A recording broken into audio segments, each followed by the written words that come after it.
بسم اللہ الرحمن الرحیم۔ السلام علیکم ناظرین، کیسے ہیں آپ سب؟ تو ناظرین، میں امید کرتا ہوں کہ آپ سب خیریت سے ہوں گے۔ تو ناظرین، آپ کا ویلکم ہے ہمارے چینل پر۔ تو ناظرین، آج میں ایک اور نئی ویڈیو کے ساتھ حاضر ہوں۔ تو ناظرین، آج ہم بات کرنے والے ہیں خوابوں کی تعبیر کے بارے میں۔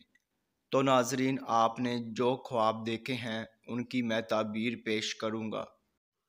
تو ناظرین، خواب کی تعبیر پیش کرنے سے پہلے میں آپ سے کہنا چاہوں گا کہ آپ میری ویڈیو کو لائک کر دیں، اور ابھی تک آپ نے ہمارے چینل کو سبسکرائب نہیں کیا ہے تو سبسکرائب کر دیں، اور ساتھ میں بیل آئیکن کو بھی دبا دیں، کیونکہ ناظرین میں خوابوں کی تعبیروں کے حوالے سے ویڈیوز بناتا رہتا ہوں تاکہ آپ اپنے دیگر آنے والے خواب کی تعبیر جان سکے۔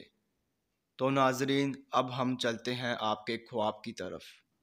تو ناظرین، اگر آپ نے خواب میں کبوتر دیکھا ہے تو ناظرین اس خواب کی یہ تعبیر ہوگی کہ آپ کنیز یا آپ عورت پائیں گے جو کہ بہتری حال کی ہوگی اور صورت رفع ملال ہوگی۔ تو ناظرین، یہ تھی خواب میں کبوتر دیکھنے کی مکمل تعبیر۔ تو ناظرین، اب انشاءاللہ اگلی ویڈیو میں ملاقات ہوگی۔ اللہ حافظ۔